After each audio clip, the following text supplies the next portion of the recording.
Imagina que has vivido toda tu vida con alguien, compartiendo cada día, cada comida, cada conversación. Y un día descubres que realmente no lo conocías en absoluto. Esto es exactamente lo que les sucedió a los discípulos después de 3 años con Jesús. Escalofriante, ¿verdad? Pero, ¿y si te dijera que esto mismo podría estar sucediéndonos a nosotros ahora mismo? Llegamos al final de nuestro recorrido por el Evangelio de Juan. ¿Y qué mejor manera de concluir que reflexionando sobre esta pregunta fundamental? ¿Cómo conocemos verdaderamente a Jesús y su palabra? Es fascinante y al mismo tiempo algo inquietante observar que incluso los discípulos, después de 3 años caminando junto a Jesús, a su maestro, siguieron sin comprender plenamente la misión de Jesús. ¿No es esta también nuestra experiencia muchas veces? Podemos pasar años en la iglesia, estudiando la Biblia, la palabra de Dios, escuchando sermones y aún así caer en el mismo patrón: oír sin escuchar, leer sin comprender, estudiar sin aplicar o vivirlo. Este epílogo del Evangelio de Juan nos desafía a ir más allá del conocimiento superficial, intelectual o teológico. Nos desafía a ir a alcanzar una comprensión transformadora de quién es realmente Jesús. De hecho, en el Evangelio de Juan, acompáñame, el capítulo 5, el versículo 39, la palabra de Dios nos dice: escudriñad las Escrituras, porque a vosotros os parece que en ellas tenéis la vida eterna, y ellas son las que dan testimonio de mí. Bienvenidos a un nuevo estudio profundo del Evangelio de Juan. Estoy súper contento de que me puedas acompañar en un último estudio de este trimestre. La verdad que es muy especial, porque este trimestre terminamos el estudio de Juan, pero también terminamos este año. Así que es el último estudio del año 2024. Y quiero agradecerte de forma especial que me puedas acompañar hasta este estudio. Quiero además animarte a que puedas en los comentarios escribir por qué hasta aquí nos ha guiado Dios y de la manera maravillosa que lo ha hecho. Y vamos a dejar un comentario, familia, con un agradecimiento, aunque sea de una palabra. Vamos a agradecer a Dios por algo que Dios ha hecho durante este año 2024. Dios ha sido bueno, familia. Por eso vamos a agradecer. Dejen los comentarios. Gracias, Señor, por mi salud, por mi familia, por mi negocio o emprendimiento, por cualquier motivo que tengas. Vamos a usar este espacio de los comentarios como un muro, como un lienzo de agradecimiento al Señor por este año. Quiero también agradecerte por tu fidelidad y por ser parte de esta familia.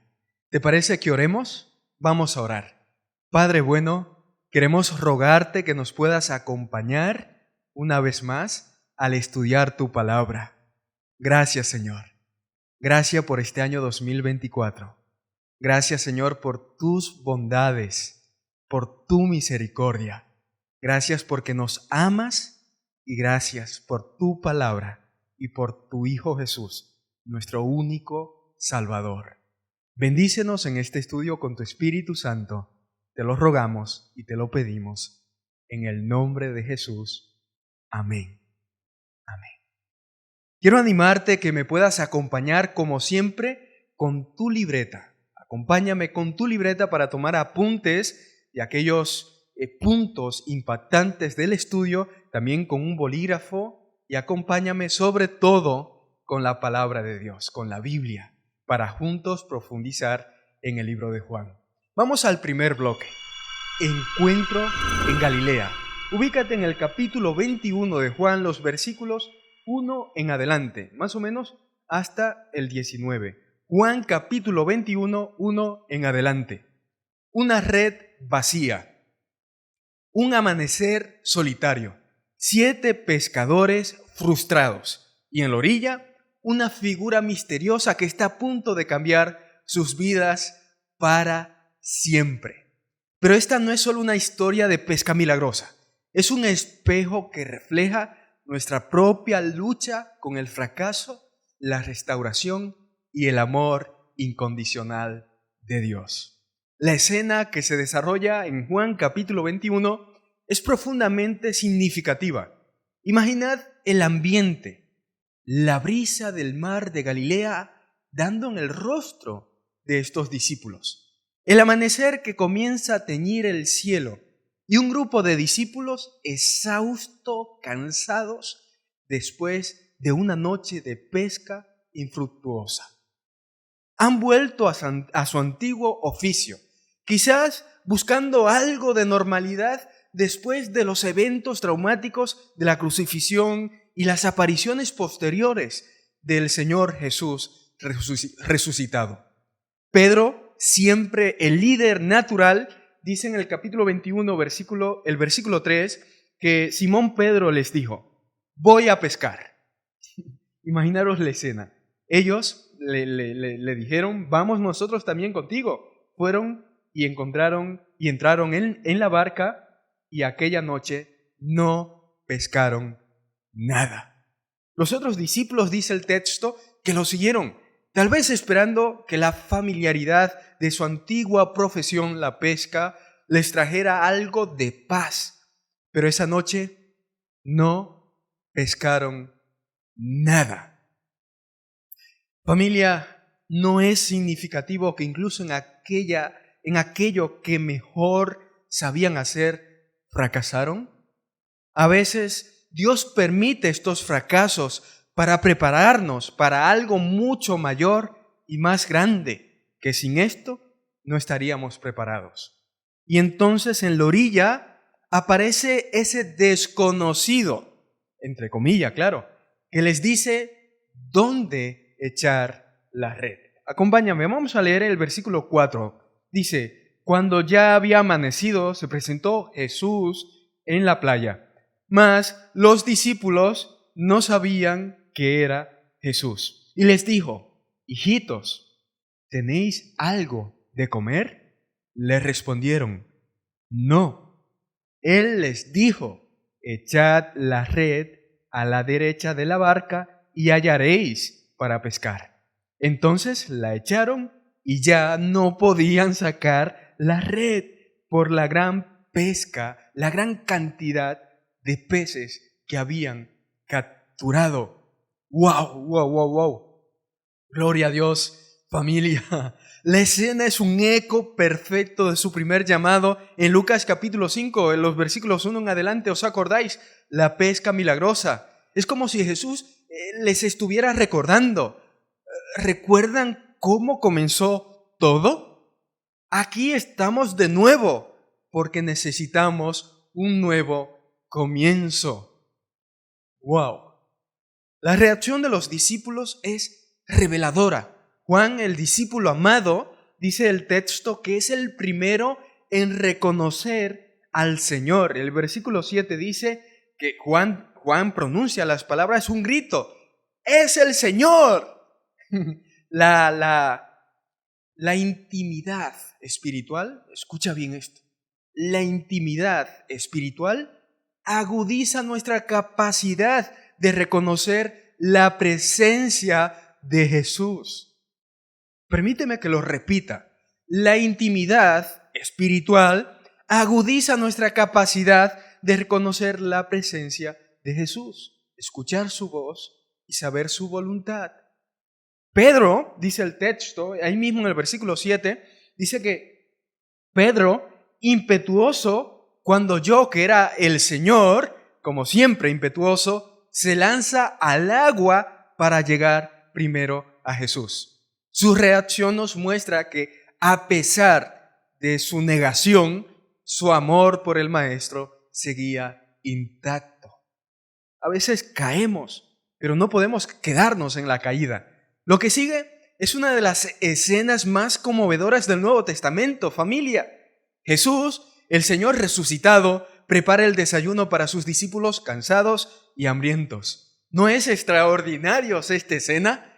El Rey de Reyes sirviendo a sus seguidores fatigados el alimento. Este simple acto nos revela tanto sobre el corazón de nuestro Salvador, su cuidado por nuestras necesidades más básicas, simples, insignificantes, su disposición a servir, su deseo a restaurar la comunión.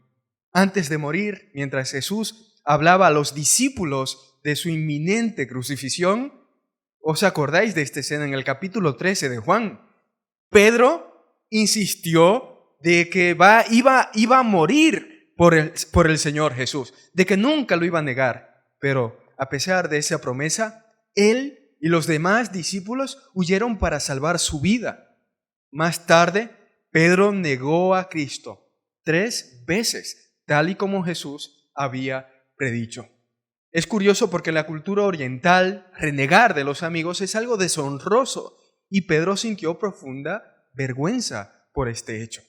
Puesto que sabía que Pedro sentía vergüenza, Jesús le hizo 3 preguntas para restaurarlo emocional y espiritualmente. Está en el capítulo 21, versículo 16, acompáñame en la lectura, dice: volvió a decirle la segunda vez: Simón, hijo de Jonás, ¿me amas?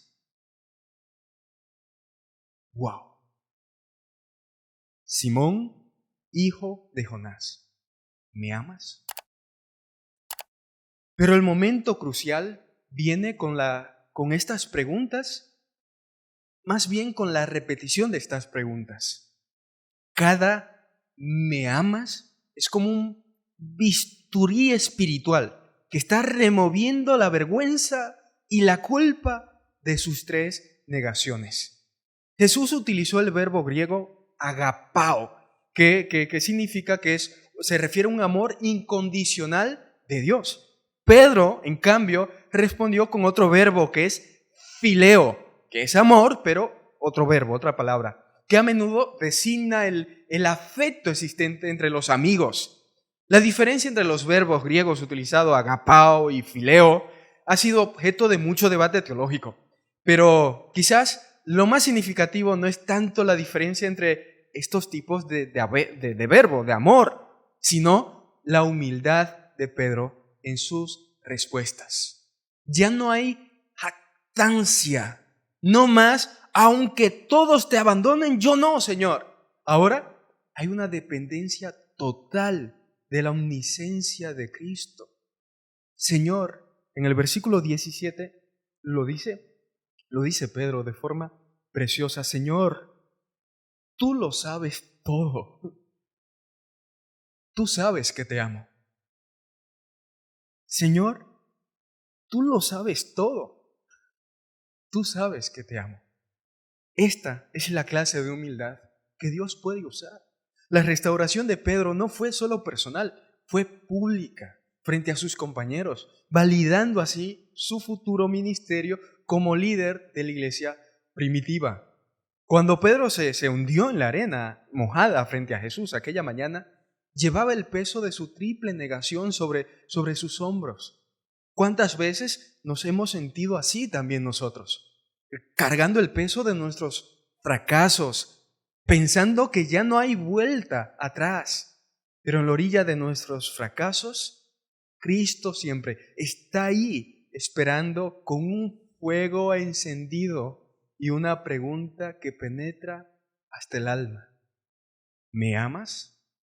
Hoy te pregunto, ¿qué pesos estás cargando que necesitas dejar en la orilla con Jesús? Pasamos al siguiente bloque. Mantener los ojos en Jesús. Nos quedamos en el capítulo 21, pero ahora avanzamos a los versículos 18 al 25. Señor, ¿y qué de este? Señor, ¿y qué de este? Versículo 21, versículo 21. La pregunta de Pedro sobre Juan resuena a través de los siglos, hasta nuestros muros de Facebook, feeds, de Instagram y nuestras comparaciones silenciosas en los bancos de nuestras propias iglesias. Es la pregunta que nos roba la paz. ¿Y este qué? ¿Y qué con este? Que nubla nuestra visión y que desvía nuestros ojos de lo único que importa. ¿Cuántas veces nos encontramos comparándonos y comparando nuestro caminar espiritual con el de los otros? La respuesta de Jesús es contundente y es además deliberada. En el versículo 22 dice, Jesús le dijo, si quiero que Él quede hasta que yo venga, ¿qué de ti? Sígueme tú. Esta respuesta no era una reprimenda. Era una invitación a la libertad espiritual. En nuestro mundo actual, donde las redes sociales nos bombardean constantemente con las vidas aparentemente perfectas de los otros, esta enseñanza es más relevante hoy, es más importante hoy que nunca. Escuchadme, la comparación es el ladrón de la alegría. Y puede ser un obstáculo significativo en nuestro caminar espiritual. Al restaurar a Pedro en su ministerio, Jesús había predicho la forma en que Pedro moriría. Pero además Jesús le pidió a Pedro que le siguiera. Está en el versículo 19. Y añadió esto, sígueme. Mientras Pedro caminaba con Cristo, Juan estaba cerca, detrás. Al parecer, esto despertó la curiosidad de Pedro. Y Pedro pregunta si Juan sufriría igual que él. Es como, ¿y este qué? ¿Va a morir o va a padecer igual que yo? Jesús redirige la atención de Pedro hacia la cuestión de seguirlo sin preocuparse por lo que habría de ocurrir con su condiscípulo, con su compañero, puesto que sabía lo que había en el corazón de Pedro. Jesús respondió rápidamente, si quiero que Él esté vivo hasta que yo venga, quede vivo, ¿qué de ti? Lo que hemos leído en el versículo 22. Jesús es el maestro de las respuestas. ¿Qué de ti? Tú sígueme. La malinterpretación posterior de las palabras de Jesús, cuando Jesús dice, si quiero que este discípulo quede hasta que yo venga, entonces nos enseña una lección esta malinterpretación. Y la lección es sobre la interpretación bíblica. Esto es crucial.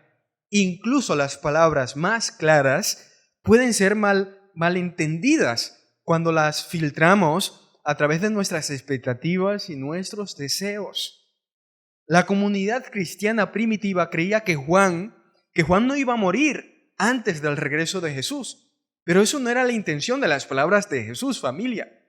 A medida que pasaba el tiempo, y Juan se acercaba cada vez a la muerte sin que Cristo regresara, volviera, aquello podía convertirse en una crisis para los creyentes de la época de Juan. Juan corrige esta idea porque estaba equivocada, indicando que las palabras de Jesús habían sido una expresión de deseo, no una profecía acerca de lo que ocurriría con él y con la venida de Jesús. La idea de centrarnos en Jesús, en lugar de hacerlo en las otras personas, es una poderosa enseñanza en esta lección de esta semana. Solo Jesús es nuestro Salvador y nuestro referente espiritual de salvación. Inevitablemente, la gente te va a decepcionar. Escúchame, tal vez incluso te lastime, te decepcionará. Debemos seguir a Jesús por nuestras propias convicciones personales acerca de Él como nuestro Salvador, ya que nuestra salvación es un asunto entre nosotros y Dios, es algo personal, es individual. Cuando Jesús regrese, no importará lo que los otros piensen sobre nosotros, piensen de ti, sino solo lo que Dios piensa de ti. En un mundo obsesionado con las comparaciones, donde cada scroll arriba, abajo en las redes sociales es una invitación a medir nuestra vida con las de los otros, la orden de Jesús resuena con urgencia renovada hoy. Sígueme tú. Pero aquí está la pregunta que penetra hasta el corazón. ¿Qué voces estás permitiendo que sean más fuertes que el llamado de Cristo en tu vida? Pasamos al siguiente bloque. Luz y oscuridad. Ubícate Juan capítulo 8, vamos unos capítulos antes. Juan capítulo 8, los versículos 40 al 46. Hay un momento preciso entre la noche y el amanecer que los fotógrafos llaman la hora azul. Es cuando la oscuridad y la luz se juntan en el horizonte, coinciden. Pero en el reino espiritual no existe tal hora azul, no existe una zona gris. O caminamos en la luz o tropezamos en las tinieblas. ¿En qué lado de esa línea nos encontramos realmente? El contraste, la dicotomía entre la luz y la oscuridad en Juan capítulo 8 nos lleva al corazón mismo de nuestro dilema espiritual.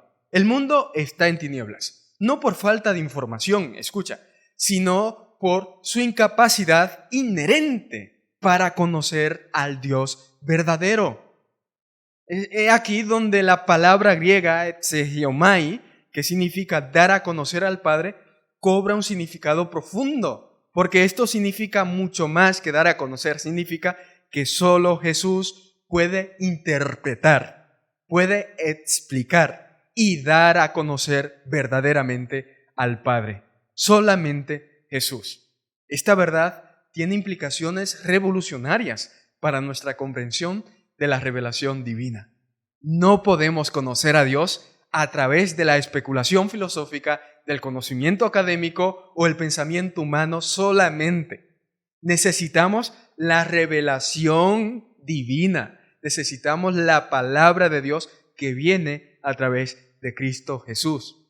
Jesús es la palabra hecha carne. Él es el intérprete, el exégeta divino que nos muestra quién es realmente Dios. El peligro que enfrentamos es sutil, pero es real.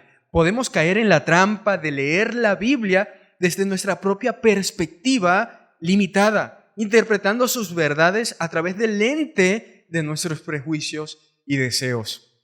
Cuando Jesús dice que el diablo, eso está en el capítulo 8, versículo 44, dice, aquí, vosotros sois de vuestro padre el diablo, y los deseos de vuestro padre queréis hacer. Él ha sido homicida desde el principio y no ha permanecido en la verdad, escuchad, porque no hay verdad en él. Cuando habla mentira, mirad lo que dice, cuando habla mentira, de suyo habla, porque es mentiroso y padre de mentira. O sea, habla de lo suyo que él mismo es. Este versículo nos está advirtiendo sobre la tendencia humana de proyectar nuestras propias ideas sobre la verdad divina. Aunque no queramos, lo hacemos. Y los líderes religiosos de la época de Jesús son un ejemplo perfecto de este peligro. Afirmaban amar a Dios, pero odiaban al Hijo de Dios. Su ceguera espiritual, su ceguera no era el resultado de falta de conocimiento bíblico. Conocían las Escrituras, conocían la palabra al dedillo.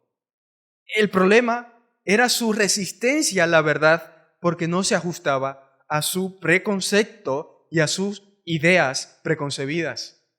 Jesús mismo expuso esta hipocresía en estas palabras. Si su Padre fuera Dios, me amarían, porque yo de Dios he salido. Esto está en el versículo 42. Lo voy a buscar también para que lo veamos. Ciertamente me amaríais, porque yo de Dios he salido y he venido, pues no he venido de mí mismo, sino que Él me envió. Ahí está. Además, en el versículo 12 Jesús dijo, hablando otra vez, Jesús le habló diciendo, yo soy la luz del mundo. El que me sigue no andará en tinieblas, sino que tendrá la luz del mundo. Cuando Jesús dijo, yo soy la luz del mundo, no estaba haciendo una declaración poética bonita, teórica, estaba trazando una línea en la arena de la historia, una línea de diferenciación. Y en este momento, mientras estás pensando en estas palabras, sosténla ahí estas palabras en tu mente. ¿Qué áreas de tu vida siguen en penumbres, esperando ser iluminadas por la luz de Cristo Jesús? Vamos al siguiente bloque. Teología, ¿desde arriba o desde abajo? Y vamos a estar en el capítulo 4, vamos un poco antes, capítulo 4, los versículos 46 al 54. ¿Estás ahí? Muy bien, ubícate.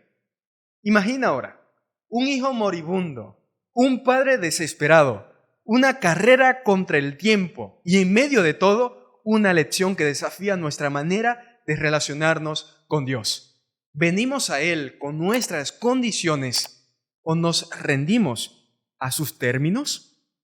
Consideremos la historia de un importante funcionario judío, un noble que estaba al servicio del rey Herodes. El hijo de este noble languidecía en su lecho de muerte. Estaba enfermo. Los médicos lo habían desahuciado.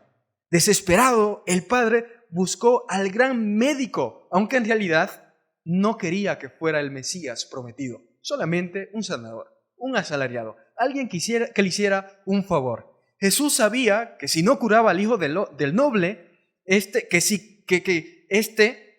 no creería que él era Cristo, si no lo curaba. Sin embargo, la historia del noble judío de Juan capítulo 4 nos presenta un contraste fascinante entre dos aproximaciones a la fe, entre dos acercamientos. La teología desde abajo. Esta teología comienza con las demandas y comienza con las condiciones humanas. Lo que dijo Jesús, ahora lo veremos. Si no veo señales y prodigios, entonces no voy a creer. Si no hace esto, no voy a creer. Si Dios no lo hace no voy a creer. Es una aproximación que pone nuestras expectativas y criterios como punto de partida. Aunque Jesús conocía los motivos de este noble, de este hombre, deseaba no solamente sanar a su hijo, sino que deseaba también despertar una fe genuina en él y traer la salvación a toda la familia, la salvación eterna. Jesús le dijo al noble, vamos a ver el versículo 48. Entonces Jesús le dijo, si no viereis señales y prodigios, no creeréis. Estas palabras aguijonearon la conciencia del padre y lo llevaron a cuestionar sus motivos egoístas, llevándolo así a creer en Jesús por su propio bien. Por otro lado, está la teología desde arriba. Comienza con la sumisión a la palabra de Dios y con la aceptación por la fe de su revelación y voluntad.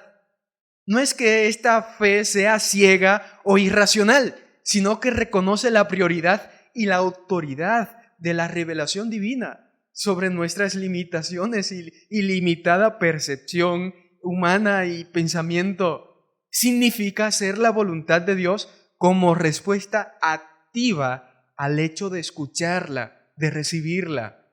Como dice el capítulo 14 de Juan, el versículo 23, el que me ama guardará mi palabra y mi Padre lo amará y vendremos a él y habitaremos en él. Lo fascinante de esta historia del noble es ver cómo Jesús trabaja con la fe imperfecta de este líder. No rechaza su aproximación inicial, pero tampoco la deja sin desafiar. Si no veis señales y prodigios, no creeréis, le dice Jesús. Y esto no es tanto una reprimenda, es una invitación a una fe más profunda. Jesús estaba dispuesto a trabajar con su fe inicial para llevar a una comprensión más profunda, más alta. El noble comenzó su día buscando un milagro y terminó encontrando al hacedor de milagros. ¿Cuántas veces nos acercamos a Dios con una lista ahí? Lista.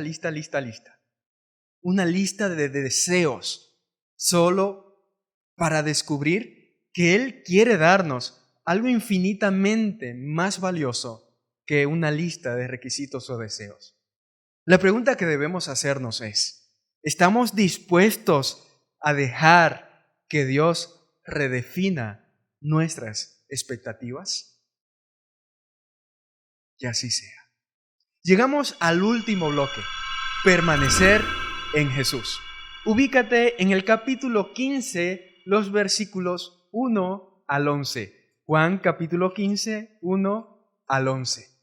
7 veces en 4 versículos Jesús repite la misma palabra, permanecer. ¿Por qué esta insistencia casi obsesiva?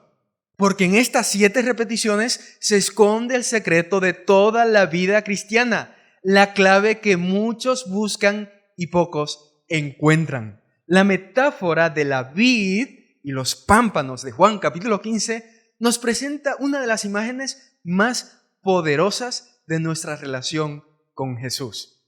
Es significativo que Jesús use la palabra permanecer 7 veces en solamente 4 versículos. Este énfasis, como ya he dicho, no es casual.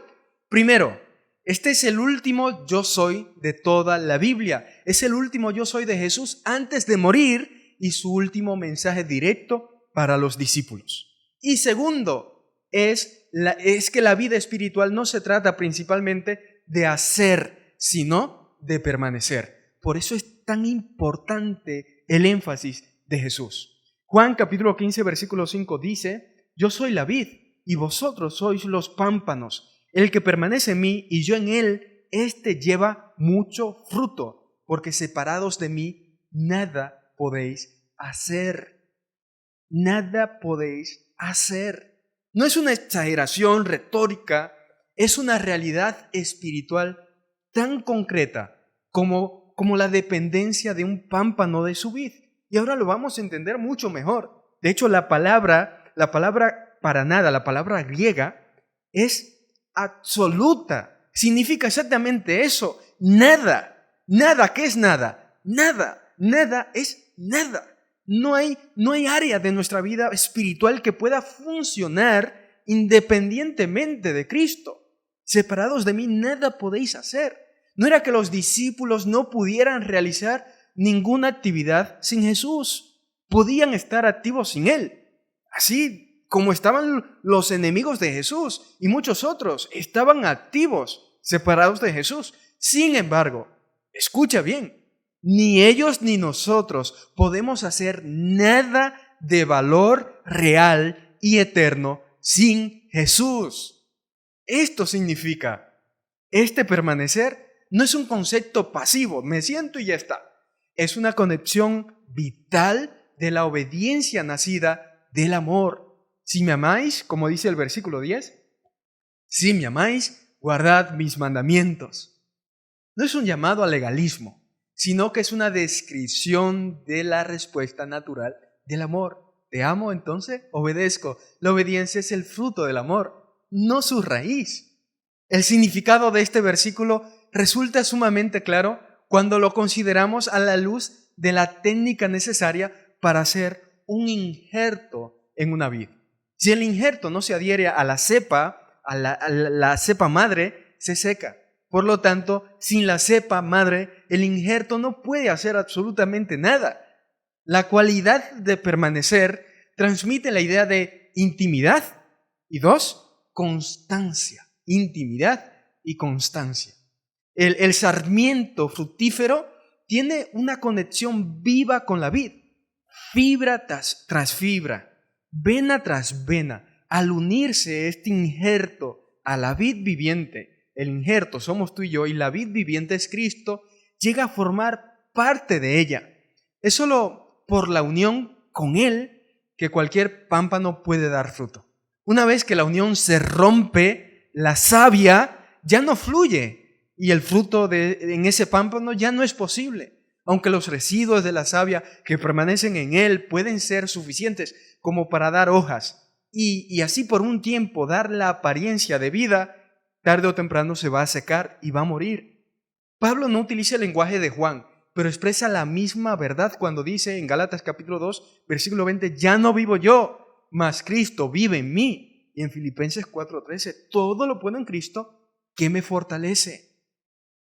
Desde las muchas imágenes de la relación entre Dios y su pueblo, La imagen de la vid y el pámpano hace hincapié en la dependencia total y en la necesidad de una conexión constante y permanente. El pámpano depende de la vid mucho más de lo que depende una oveja del pastor o de lo que depende un niño de su padre. Como estaba por dejar a sus discípulos, este mensaje era un mensaje de aliento importante. Él permanecería unido a ellos y ellos a él, tan cierto como los pámpanos están conectados con la vid principal. En un mundo que celebra la independencia, Jesús nos llama a una dependencia radical. Sin mí nada podéis hacer. No es una sugerencia, es una declaración de realidad espiritual. La pregunta incómoda pero necesaria es: ¿en qué áreas de tu vida sigues intentando producir fruto por tu propia cuenta? Llegamos a la conclusión final, familia, y es que al concluir nuestro estudio del Evangelio de Juan, nos encontramos frente a una pregunta crucial. ¿Estamos realmente conociendo a Jesús o solo acumulando información sobre Él?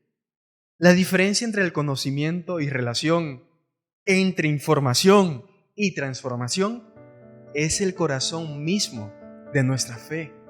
Escucha, Juan nos ha llevado en un viaje desde el principio era el Verbo, hasta el encuentro personal con Cristo resucitado en las orillas de Galilea. En cada paso del camino nos ha mostrado que conocer a Jesús es mucho más que adherirse a un conjunto de doctrinas o acumular conocimiento teológico. Es una relación transformadora que afecta cada aspecto de nuestra vida. La pregunta con la que nos quedamos es: ¿de qué manera esta última lección del Evangelio de Juan te desafía a moverte más allá del conocimiento intelectual hacia una relación transformadora con Cristo Jesús? Es profunda y personal esta pregunta. ¿Estás dispuesto a permitir que la palabra permanezca en ti de tal manera que produzca el fruto que Dios desea para tu vida y que Dios desea ver en tu vida? Amén. Que así sea. Y si has llegado hasta este punto del estudio, de nuestro último estudio del año 2024, escribe en los comentarios: Ebenecer. Hasta aquí nos ha guiado Dios. Deja esta palabra ahí en los comentarios: Ebenecer. Así todos entenderemos que tú también has estudiado este estudio hasta el final. Feliz y próspero final de año 2024 y un bendecido inicio del año 2025.